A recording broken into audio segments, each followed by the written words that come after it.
الحمد لله رب العالمين والصلاة والسلام على نبينا محمد وعلى آله وأصحابه أجمعين.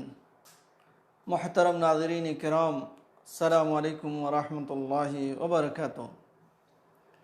آج کی اس نشست میں انشاءاللہ رزق میں برکت کے اسباب کے تعلق سے بیان کیا جائے گا۔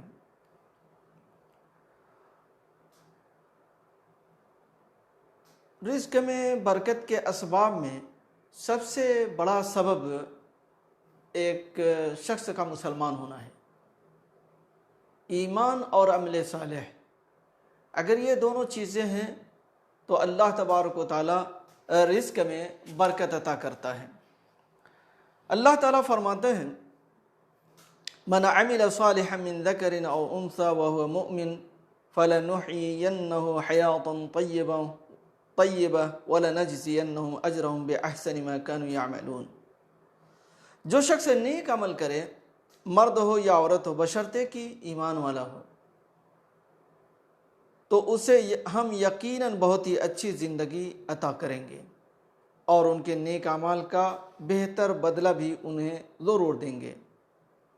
اور اچھی زندگی میں رزق کی برکت بھی شامل ہے، یعنی اگر کوئی شخص اچھی زندگی پا رہا ہے تو اس کا مطلب ہے کہ اس کی رزق میں اللہ تعالیٰ نے برکت دی ہے۔ اسی طرح سے اگر کوئی شخص بدعقیدہ ہے، غلط عقیدے والا ہے، اس کے ایمان کے اندر خلل پایا جاتا ہے اور عمل بھی اس کا اچھا نہیں ہے، تو اس کے رزق میں برکت نہیں ہوتی، چاہے وہ کتنا زیادہ کیوں نہ کماتا ہو۔ دیکھیے، آدمی بسا اوقات تھوڑا سا کماتا ہے لیکن اس کے رزق میں برکت ظاہر ہوتی ہے، اور بعض دفعہ آدمی بہت زیادہ کماتا ہے لیکن برکت نہیں ہے، وہ ہمیشہ پریشان رہتا ہے اور اس کو قلبی سکون نہیں ملتا، اطمینان نہیں ہوتا۔ اللہ تبارک و تعالیٰ فرماتا ہے وَمَنْ عَرَضَ عَنْ ذِكْرِي فَإِنَّ لَهُ مَعِيشَةً ضَنْكًا وَنَحْشُرُهُ يَوْمَ الْقِيَامَةِ أَعْمَى قَالَ رَبِّ لِمَ حَشَرْتَنِي أَعْمَى وَقَدْ كُنْتُ بَصِيرًا قَالَ كَذَلِكَ أَتَتْكَ آيَاتُنَا فَنَسِيتَهَا وَكَذَلِكَ الْيَوْمَ تُنْسَى۔ سورہ طٰہٰ کی آیت ہے۔ جو شخص میرے ذکر سے روگردانی کرے گا وہ دنیا میں یقیناً تنگ حال رہے گا، اور روز قیامت ہم اسے اندھا کر کے اٹھائیں گے۔ وہ کہے گا اے میرے رب، تو نے مجھے اندھا کیوں کر کے اٹھایا؟ دنیا میں تو میں خوب دیکھنے والا تھا۔ اللہ تعالیٰ کہے گا اسی طرح تمہارے پاس میری آیتیں آئی تھیں تو تم نے انہیں بھلا دیا تھا، یعنی اسی طرح تمہارے پاس میری آیتیں آئی تھیں تو تم نے انہیں بھلا دیا تھا، اور اسی طرح آج تم بھی بھلا دیے جاؤ گے۔ یعنی جو ایمان نہیں لایا، اس کے پاس اسباب موجود تھے، معلوم تھا اس کو، تو ایسے شخص کو اللہ تبارک و تعالیٰ دنیا میں بھی تنگ حال بنا کر کے رکھتا ہے۔ بعض دفعہ آپ دیکھیں گے کہ اس کے پاس پیسہ بہت ہے لیکن حقیقت میں اس کو اطمینان نہیں ہے، سکون نہیں ہے۔ یہ بھی ایک علامت ہے تنگ حالی کی۔ دوسری چیز ہے رزق میں برکت کے اسباب کے حصول کے لیے، دوسری چیز تقویٰ ہے، یعنی آدمی کو تقویٰ اختیار کرنا چاہیے، اللہ تبارک و تعالیٰ کا خوف ہونا چاہیے اور اس کی نافرمانی نہیں کرنا چاہیے۔ یعنی تقویٰ اسی کو کہتے ہیں کہ اللہ تعالیٰ نے جن چیزوں کے کرنے کا حکم دیا ہے اسے آپ کریں، اور جن چیزوں سے روکا ہے اس سے رک جائیں، اللہ تعالیٰ کے احکامات پر آپ عمل کریں۔ اللہ تعالیٰ فرماتا ہے وَمَن يَتَّقِ اللَّهَ يَجْعَلْ لَهُ مَخْرَجًا وَيَرْزُقْهُ مِنْ حَيْثُ لَا يَحْتَسِبُ۔ اور جو شخص اللہ تعالیٰ سے ڈرتا رہے تو اللہ اس کے لیے مشکلات سے نکلنے کی کوئی نہ کوئی راہ پیدا کر دیتا ہے، اور اسے ایسی جگہ سے رزق دیتا ہے جہاں سے اسے وہم و گمان بھی نہیں ہوتا۔ ایسی جگہوں سے اس کے پاس رزق آتا ہے، اس کے پاس دولت آتی ہے کہ اسے پتہ بھی نہیں ہوتا کہ یہاں سے بھی مجھے فائدہ ہو جائے گا، یہاں سے بھی مجھے نفع مل جائے گا، اس عمل میں بھی برکت ہو جائے گی، اس عمل میں بھی نفع ہو جائے گا، یعنی اس طریقے سے اللہ تبارک و تعالیٰ اس کی مدد کرتا ہے۔ دوسری جگہ اللہ تعالیٰ فرماتا ہے، پہلی یہ آیت سورہ طلاق کی تھی، دوسری اعراف کی، وَلَوْ أَنَّ أَهْلَ الْقُرَىٰ آمَنُوا وَاتَّقَوْا لَفَتَحْنَا عَلَيْهِمْ بَرَكَاتٍ مِّنَ السَّمَاءِ وَالْأَرْضِ، اور اگر یہ بستیوں والے ایمان لاتے اور اللہ کی نافرمانی سے بچتے تو ہم ان پر آسمان اور زمین کی برکات کے دروازے کھول دیتے، آسمان و زمین کی برکات کھول دیتے اگر یہ لوگ ایمان لاتے اور اللہ کی نافرمانی سے بچتے۔ تو تقوی بہت اہم ہے میرے بھائیو دوستو، اللہ تبارک و تعالیٰ سے ہر مسلمان کو ڈرنا چاہیے، خوف رکھنا چاہیے، اور ایسا نہ ہو کہ لوگوں کے سامنے تو آدمی متقی بنے اور جب تنہائی میں ہو یا ایسی جگہ ہو جہاں کوئی اس کو دیکھ نہیں رہا ہے تو وہاں اللہ تعالیٰ کی نافرمانی کرے، وہ کام کرے جس سے اللہ تعالیٰ نے منع کیا ہے۔ جیسے کہ آج کل آپ دیکھتے ہیں، آج کل تو بڑا آسان ہو گیا ہے، ٹی وی اور کمپیوٹر اور انٹرنیٹ کا دور ہے، موبائل کا دور ہے، کیسے کیسے لوگ جو ہے اس کو استعمال کرتے ہیں، ہر کوئی جانتا ہے اپنے نفس کے بارے میں کہ لوگوں کے سامنے کس طرح سے بات کرتا ہے اور جب لوگوں کی نظروں سے اوجھل ہوتا ہے تو کس طریقے سے کام کرتا ہے۔ تیسری چیز ہے تلاوت قرآن، ہمیں کثرت سے قرآن مجید کی تلاوت کرنا چاہیے، اس سے بھی برکت حاصل ہوتی ہے، کیونکہ یہ اللہ تعالیٰ کی بابرکت کتاب ہے، جو اسے پڑھے گا اسے برکت حاصل ہوگی، اس کی زندگی میں برکت آئے گی، اس کے اہل و عیال میں برکت آئے گی، اس کے رزق میں برکت آئے گی۔ اللہ تعالیٰ فرماتا ہے وَهَذَا كِتَابٌ أَنزَلْنَاهُ مُبَارَكٌ فَاتَّبِعُوهُ وَاتَّقُوا لَعَلَّكُمْ تُرْحَمُونَ، سورۃ الانعام۔ یہ کتاب جو ہم نے نازل کی ہے یہ بڑی بابرکت ہے، یہ کتاب جو ہم نے نازل کی ہے بڑی بابرکت ہے، لہذا تم اس کی اتباع کرو اور اللہ تعالیٰ سے ڈرتے رہو تاکہ تم پر رحم کیا جائے، اللہ تعالیٰ سے ڈرتے رہو، واتقوا، اور ڈرو تاکہ تم پر رحم کیا جائے۔ دوسری جگہ اللہ تعالیٰ فرماتا ہے سورہ صاد کے اندر کتاب انزلناہ الیک مبارک لیدبروا آیاتہ ولیتذکر اولو الالباب، یہ کتاب بابرکت ہے جسے ہم نے آپ کی طرف اس لیے نازل فرمایا ہے کہ وہ اس کی آیتوں میں غور و فکر کریں اور عقل مند اس سے نصیحت حاصل کریں، یعنی لوگ اس کی آیتوں میں غور و فکر کریں اور اس سے نصیحت حاصل کریں، اس لیے کہ یہ مبارک کتاب ہے۔ تو قرآن مجید کی گھروں میں کثرت سے تلاوت یہ بھی برکت کا ایک سبب ہے۔ اگر ہم اور آپ برکت چاہتے ہیں اپنے مال میں، اپنی اولاد میں، اپنی صحت میں، تو ہمیں چاہیے کہ قرآن مجید کی کثرت سے تلاوت کریں۔ اسی طریقے سے اللہ تبارک و تعالیٰ کا شکریہ ادا کریں۔ چوتھا سبب یہ ہے کہ ہم اللہ تعالیٰ کا شکریہ ادا کریں، جو نعمتیں اللہ تعالیٰ نے ہمیں دی ہیں ہمیں اس پر اللہ تعالیٰ کا شکریہ ادا کرنا چاہیے، ناشکری نہیں کرنی چاہیے۔ اللہ تعالیٰ فرماتا ہے وَإِذْ تَأَذَّنَ رَبُّكُمْ لَئِن شَكَرْتُمْ لَأَزِيدَنَّكُمْ وَلَئِن كَفَرْتُمْ إِنَّ عَذَابِي لَشَدِيدٌ، اور یاد رکھو تمہارے رب نے خبردار کر دیا تھا کہ اگر شکر گزار بنو گے تو میں تمہیں اور زیادہ نوازوں گا، اور اگر ناشکری کرو گے تو پھر میری سزا بھی بہت سخت ہے۔ اس لیے ہمیں اللہ تعالیٰ کا شکریہ ادا کرنا چاہیے۔ میرے بھائیو دوستو، ہم پر اللہ تعالیٰ کی کتنی نعمتیں ہیں، ہمیں 2 ہاتھ دیا، 2 پیر دیا، دیکھنے کے لیے 2 آنکھ دی، بولنے کے لیے زبان دیا، سونگھنے کے لیے ناک دیا، کتنی نعمتیں ہیں آپ سوچ نہیں سکتے۔ اس لیے ہمیں اللہ تعالیٰ کا شکریہ ادا کرنا چاہیے اور ہمیں نماز کا اہتمام کرنا چاہیے۔ کل ہم ضعیف ہو جائیں گے، کمزور ہو جائیں گے تو کسی کام کے نہیں رہیں گے، اس لیے ابھی جو ہمارے پاس نعمتیں اللہ تعالیٰ کی ہیں اس کا شکریہ ادا کریں تاکہ اللہ تعالیٰ اللہ تبارک و تعالیٰ ان نعمتوں کو دیر تک ہمارے ساتھ قائم رکھے۔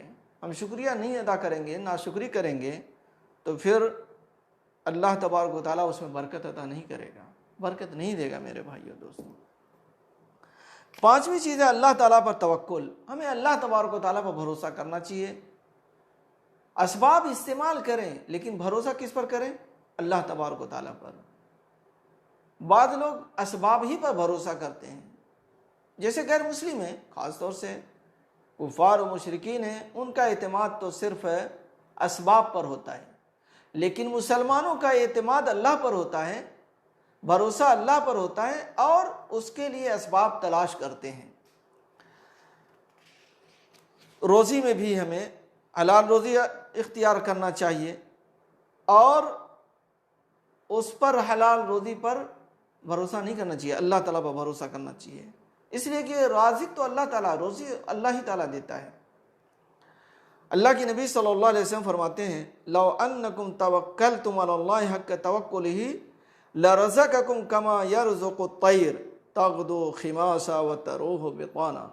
اگر تم اللہ پر اس طرح بھروسہ کرو جس طرح بھروسہ کرنے کا حق ہے، تو وہ تمہیں ایسے رزق دے گا جیسے وہ پرندوں کو رزق دیتا ہے، جو صبح کے وقت خالی پیٹ نکلتے ہیں۔ پرندے خالی پیٹ صبح میں نکلتے ہیں اور شام کے وقت پیٹ بھر کر واپس آتے ہیں۔ اللہ تعالیٰ کی اس دنیا میں اور رزق کی تلاش میں نکلتے ہیں، اور شام میں ہر پرندہ پیٹ بھر کر کے واپس آتا ہے، بھوکا پیاسا نہیں آتا۔ تو اگر ہم لوگ بھی اسی طریقے سے توکل کریں، اسی طرح سے بھروسہ کریں جیسے چڑیا اپنے رب پر بھروسہ کرتی ہیں، تو جیسے اللہ تبارک و تعالیٰ پر بھروسہ کرنے کا حق ہے، اگر ہم لوگ اس طریقے سے بھروسہ کریں جیسے اللہ تعالیٰ پر بھروسہ کرنے کا حق ہے، تو پھر ہم اسی طریقے سے ہم کو اللہ تعالیٰ رزق دے گا جیسے چڑیوں کو دیتا ہے، صبح میں نکلتی ہیں اور شام میں پیٹ بھر کر کے واپس آتی ہیں۔ اسی طریقے سے چھٹا سبب ہے دعا کرنا، یعنی ہمیں اللہ تبارک و تعالیٰ سے دعا بھی کرتے رہنا چاہیے کہ اللہ تعالیٰ ہمارے رزق میں برکت عطا فرمائے، ہماری اولاد میں برکت عطا فرمائے، یعنی اس طریقے سے آپ دعا بھی کرتے رہیں۔ اللہ کے نبی صلی اللہ علیہ وسلم دعا کرتے تھے اللہم بارک لنا فی مدینتنا وفی ثمارنا وفی مدنا وفی صاعنا۔ یہ صحیح مسلم کی روایت ہے، اور ابھی پہلی جو روایت تھی وہ ترمذی بن ماجہ کی تھی، جس کو شیخ البانی نے صحیح کہا ہے۔ اے اللہ ہمارے لیے ہمارے شہر کو بابرکت بنا دے، اور ہمارے پھلوں میں بھی برکت ڈال دے، اور ہمارے مد اور سا میں بھی برکت ڈال دے۔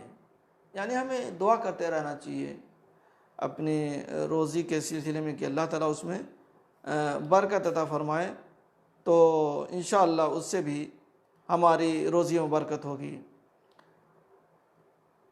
اسی طرح نبی کریم صلی اللہ علیہ وسلم نے جب ایک صحابی کے ہم مہمان بنے اور کھانا کھایا، تو آپ نے ان کے لیے یوں دعا فرمائی اللہم بارک لہم فیما رزقتہم واغفر لہم ورحمہم۔ اے اللہ انہیں تو نے جو کچھ دیا ہے اس میں برکت دے، اور ان کی مغفرت کر، اور ان پر رحم فرما۔ یہ صحیح مسلم کی روایت ہے۔ ساتواں سبب رزق میں برکت کا اللہ کے راستے میں خرچ کرنا۔ رزق میں برکت کے اسباب میں ساتواں سبب اللہ کے راستے میں خرچ کرنا۔ اللہ کے راستے میں خرچ کرنے سے کمی نہیں ہوتی، چاہے آپ تھوڑا سا دیں چاہے زیادہ دیں، یعنی آپ اپنی طاقت کے حساب سے آپ دیں، انشاءاللہ اس سے کمی نہیں ہوتی۔ اللہ تعالیٰ کا فرمان ہے وَمَا أَنفَقْتُم مِّن شَيْءٍ فَهُوَ يُخْلِفُهُ وَهُوَ خَيْرُ الرَّازِقِينَ۔ سورہ سبا۔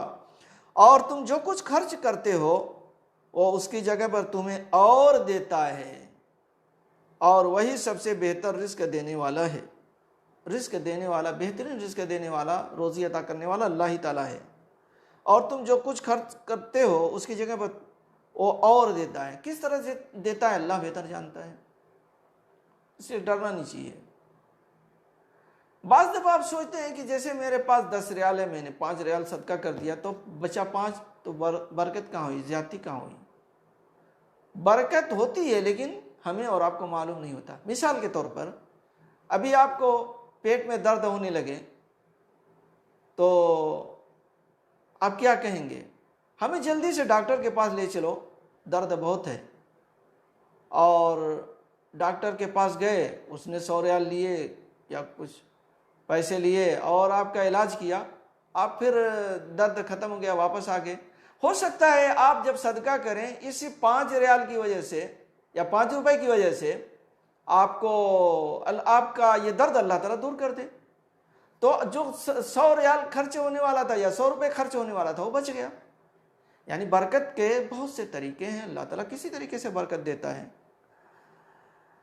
اس لیے ہمیں اللہ تعالیٰ سے دعا کرتے رہنا چاہیے اور اللہ کے راستے میں خرچ کرنا چاہیے، غریبوں کی مدد کرنا چاہیے، مسکینوں اور محتاجوں کی مدد کرنا چاہیے میرے بھائیو دوستو۔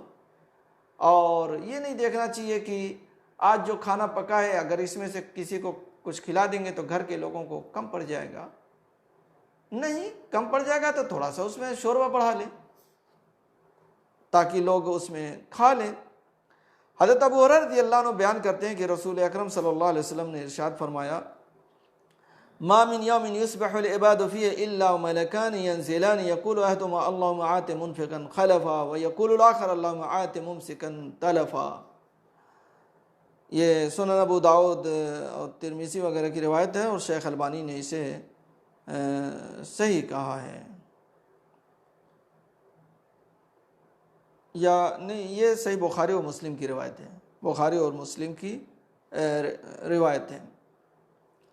ہر دن صبح کو 2 فرشتے نازل ہوتے ہیں، ان میں سے ایک دعا کرتے ہوئے کہتا ہے اے اللہ خرچ کرنے والے کو اور مال عطا کر، اور دوسرا کہتا ہے اے اللہ خرچ نہ کرنے والے کا مال تباہ کر دیں۔ یعنی ہر دن صبح کو 2 فرشتے نازل ہوتے ہیں اور یہ دعا کرتے ہیں کہ اے اللہ خرچ کرنے والے کے مال میں بڑھوتری عطا کر اور خرچ نہ کرنے والے کا مال تباہ و برباد کر دے۔ تو یہ فرشتے ہیں جو اللہ کے نیک بندے ہیں، یہ دعا کرتے ہیں۔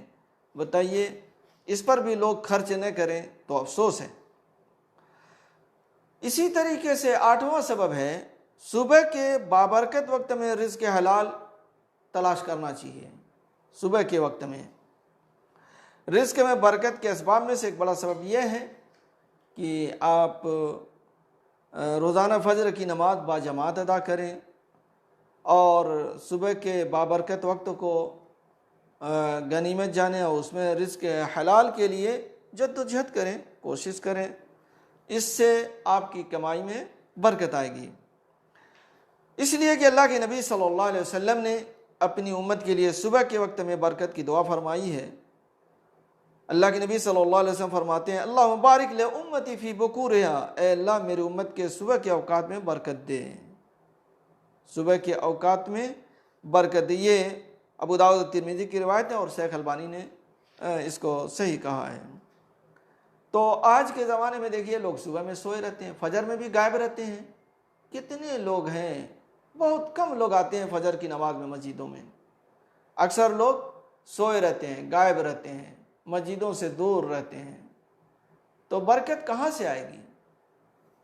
اس لیے فجر کی نماز جماعت کے ساتھ پڑھیں اور پھر قرآن مجید کی تلاوت کریں اور پھر آپ رزق حلال کے لیے نکل جائیں، یہ سب سے بہتر طریقہ ہے۔ 9واں سبب ہے خرید و فروخت میں سچ بولا جائے۔ آپ تجارت کرتے ہیں تو اس میں سچ بولیں، جھوٹ نہ بولیں، جھوٹ سے بچیں۔ سچ بولنے کی وجہ سے اللہ تبارک و تعالیٰ اس تجارت میں برکت دیتا ہے اور جھوٹ بولنے کی وجہ سے برکت کو مٹا دیتا ہے، برکت کو ختم کر دیتا ہے۔ اللہ کے نبی صلی اللہ علیہ وسلم فرماتے ہیں البیعان بالخیار ما لم یتفرقا فإن صدقا وبینا بورک لہما فی بیعہما وإن کذبا وکتما محقت برکت بیعہما۔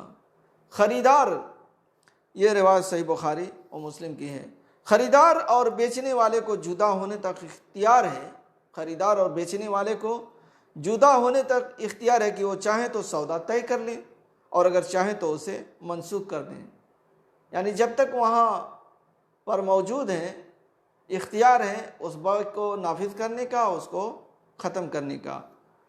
اگر وہ دونوں سچ بولیں اور ہر چیز کو کھول کر بیان کر دیں تو ان کے سودے میں برکت آئے گی، ان کے سودے میں برکت آئے گی، ان کی تجارت میں برکت آئے گی اگر جھوٹ نہ بولیں۔ لیکن آج کل دیکھیے کتنا زیادہ جھوٹ بولا جاتا ہے، لوگ سمجھتے ہیں، بعض لوگ تو کہتے ہیں کہ تجارت میں جب تک جھوٹ نہ بولو تب تک فائدہ نہیں ہے۔ میرے بھائی اور دوستو، جھوٹ بولنے سے برکت ختم ہو جاتی ہے، برکت نہیں ہوتی اس میں، اس مال سے آپ ترقی نہیں کر پائیں گے، آپ اس مال سے آپ کو سکون نہیں ملے گا، راحت نہیں ملے گی، اور جھوٹ بولنے کی وجہ سے یہ مال آپ کے لیے وبال جان بن جائے گا، دنیا میں بھی اور آخرت میں بھی۔ اس لیے ایک مسلمان کو ہمیشہ سچ بولنا چاہیے، چاہے اس میں کتنا ہی اس کا نقصان ہو، سچ بولنا چاہیے، جھوٹ نہیں بولنا چاہیے، اور عیب کو چھپا کر کے نہیں بیچنا چاہیے۔ جیسے اللہ کے نبی صلی اللہ علیہ وسلم مدینے میں، آپ مدینے کے بازار میں تھے تو ایک آدمی اناج بیچ رہا تھا، تو آپ نے اس میں ہاتھ ڈالا تو نیچے بھیگا ہوا تھا، اوپر سوکھا ہوا نیچے بھیگا ہوا، تو کہا یہ نیچے کیا ہے؟ کہا اللہ کے نبی اس کو تری پہنچ گئی، تو کہا اس کو سامنے رکھو، اس کو چھپائے کیوں ہو؟ اللہ کے نبی نے فرمایا من غشنا فلیس منا، جو آدمی ہم کو دھوکہ دے، مسلمانوں کو دھوکہ دے، وہ ہم میں سے نہیں ہے۔ تو مسلمان کو دھوکہ دینا یہ ایمان کے منافی بات ہے۔ مومن آدمی دھوکہ نہیں دیتا، مسلمان دھوکہ نہیں دیتا میرے بھائی اور دوستو۔ لیکن بہت افسوس کے ساتھ کہنا پڑتا ہے کہ آج کتنے مسلمان ہیں جو جھوٹ بولتے ہیں، دھوکہ دیتے ہیں، حرام کھاتے ہیں، کیا کیا بتایا جائے، مسلمانوں میں کون سی برائی ایسی ہے جو آج ان کے اندر پائی نہیں جاتی۔ اسی طریقے سے ہمیں لالچ سے بچنا چاہیے۔ لالچ بھی ہمارے مال سے برکت کو ختم کر دیتی ہے، یعنی جو کچھ اللہ تعالیٰ ہمیں عطا کرے خوش دلی سے قبول کر لیں، بہت زیادہ لالچ میں نہیں پڑنا چاہیے۔ اور بعض لوگ مال اپنے بڑھانے کی ایسی لالچ میں پڑے رہتے ہیں کہ وہ ہر اچھا اور برا کام کر لیتے ہیں۔ حضرت حکیم بن حزام رضی اللہ عنہ بیان کرتے ہیں کہ میں نے رسول اللہ صلی اللہ علیہ وسلم سے مال طلب کیا تو آپ صلی اللہ علیہ وسلم نے مجھے عطا کیا، پھر مانگا تو آپ نے پھر عطا کیا، پھر میں نے پھر مانگا تو آپ نے پھر عطا کیا، اور فرمایا یا حکیم ان هذا المال خضر حلوا فمن اخذه بسخاوت نفسه بورك له فيه ومن اخذه باشراف نفس لم يبارك له فيه كالذي ياكل ولا يشبع۔ اے حکیم، بے شک یہ مال سرسبز اور میٹھا ہے، لہذا جو شخص اسے اپنے نفس کی سخاوت کے ساتھ بغیر لالچ اور بغیر مانگے لے تو اس میں برکت ڈال دی جاتی ہے، جو شخص اسے اپنے نفس کی لالچ کے ساتھ لے تو اس میں برکت نہیں ڈالی جاتی، اور اس شخص کی طرح ہوتا ہے جو کھاتا ہے لیکن سیر نہیں ہوتا، کالذی یاکل ولا یشبع، یعنی کھا تو رہا ہے لیکن اس کو اس کا پیٹ نہیں بھرتا، سیرابی نہیں ہوتی، اس کو سیر نہیں ہوتا۔ اس لیے لالچ بھی بہت بری چیز ہے، اور آج کل دیکھتے ہیں کتنا غلط کام لالچ کی وجہ سے ہوتا ہے۔ ہمارا مال جلدی سے بڑھ جائے، بہت زیادہ حرص ہے، لالچ ہے، سال میں ہمیں اتنا ملنا چاہیے، سال میں اتنا فائدہ ہونا چاہیے، مہینے میں اتنا ملنا چاہیے، مہینے میں اتنا فائدہ ہونا چاہیے۔ بر الوالدین اور صلہ رحمی، یہ بھی آپ کے رزق میں برکت کے اسباب میں سے ایک بڑا سبب ہے کہ آپ اپنے والدین کے ساتھ حسن سلوک کریں، جو رشتہ دار ہیں ان کو ملائیں، کاٹیں نہیں، تعلقات خوشگوار رکھیں، اس سے اللہ تبارک و تعالیٰ آپ کے رزق میں برکت دیتا ہے۔ حضرت انس رضی اللہ عنہ بیان کرتے ہیں کہ رسول اللہ صلی اللہ علیہ وسلم نے ارشاد فرمایا من سرہ ان یمد لہ فی عمرہ ویزاد فی رزقہ فلیبر والدیہ ولیصل رحمہ، جس شخص کو یہ بات اچھی لگتی ہو کہ اس کی عمر لمبی کر دی جائے اور اس کے رزق میں اضافہ کر دیا جائے، تو وہ والدین سے اچھا برتاؤ کرے اور اپنے رشتہ داروں سے صلہ رحمی کرے، اپنے رشتہ داروں سے صلہ رحمی کرے، ان کو ملائے، ان کو جوڑے، ان کو کاٹے نہیں۔ لیکن آج دیکھیں گے کتنے مسلمان ہیں جو اپنے والدین کے ساتھ اچھا سلوک نہیں کرتے، والدین کے ساتھ اچھا سلوک نہیں کرتے، ان کا سلوک والدین کے ساتھ اچھا نہیں ہے۔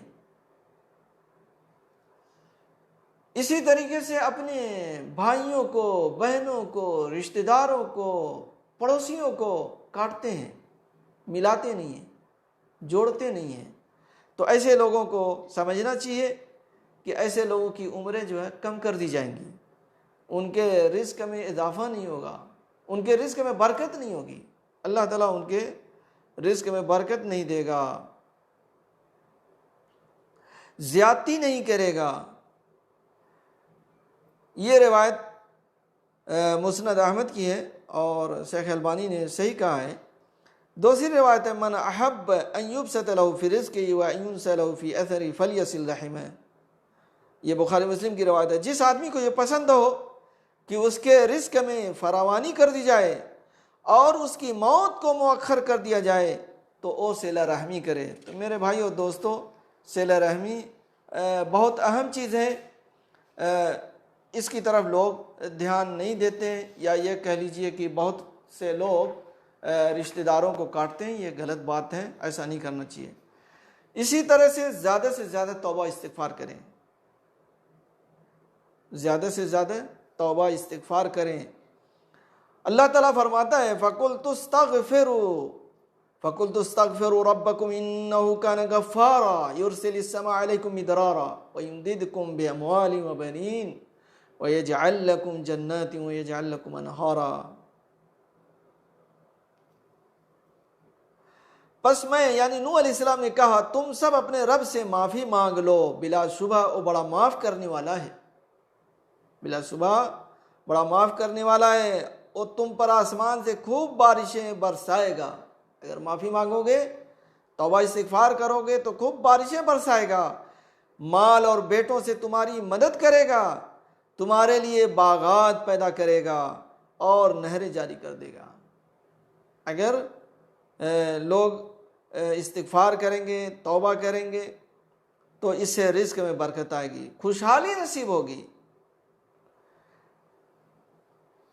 اس لیے ہم لوگوں کو اس کا دھیان دینا چاہیے۔ اسی طریقے سے مدینے میں جو لوگ سکونت پذیر ہیں، مدینے میں رہنا یہ بھی برکت کا سبب ہے، اس لیے کہ اللہ کے نبی صلی اللہ علیہ وسلم نے دعا کی ہے اللہم بارک لہم فی مکیالہم وبارک لہم فی صاعہم ومدہم، اے اللہ تو برکت دے ان کے ناپ تول کے اندر، مکیال میں، اور ان کے سا اور مد میں، یعنی اہل المدینہ، مدینہ والوں کو خطاب کیا ہے اللہ کے نبی صلی اللہ علیہ وسلم۔ اسی طریقے سے اللہم بارک لنا فی مدینتنا، اے اللہ تو ہمارے شہر میں برکت عطا فرما، وفی ثمارنا، اس کے پھلوں میں، وفی مدنا وفی صاعنا برکت ما برکہ۔ تو مدینے میں سکنا یعنی مدینے میں رہنے کی ایک مسلمان کو کوشش کرنا چاہیے، اور بھی اس کے بڑے فضائل ہیں مدینے کے۔ اسی طریقے سے آپ نے جو ہے شام کے بارے میں دعا کی ہے، برکت کی دعا کی ہے، یمن کے بارے میں برکت کی دعا کی ہے۔ یہ چند چیزیں تھیں، اور بھی بہت سے اسباب ہیں رزق میں برکت کے، لیکن یہ چند چیزیں اگر ہم اس پر عمل کر لیں تو انشاءاللہ ہماری رزق میں اللہ تعالیٰ برکت دے گا، اضافہ کرے گا، اور اگر ہم اللہ تبارک و تعالیٰ سے منہ موڑیں گے تو پھر اللہ تعالیٰ ہمارے رزق سے برکتوں کو کھینچ لے گا۔ آخر میں دعا کہ اللہ تعالیٰ ہمیں برکت نصیب عطا فرمائے، ہمارے مال میں برکت عطا فرمائے، ہمارے اولاد میں برکت عطا فرمائے، ہماری صحت میں برکت عطا فرمائے، ہماری عمر میں برکت عطا فرمائے، اور ہر طرح کی بے برکتی سے ہم لوگوں کو محفوظ رکھے. آمین. وآخر دعوانا ان الحمد للہ رب العالمین وصلی اللہ علی نبینا محمد وعلی آلہ واصحابہ اجمعین.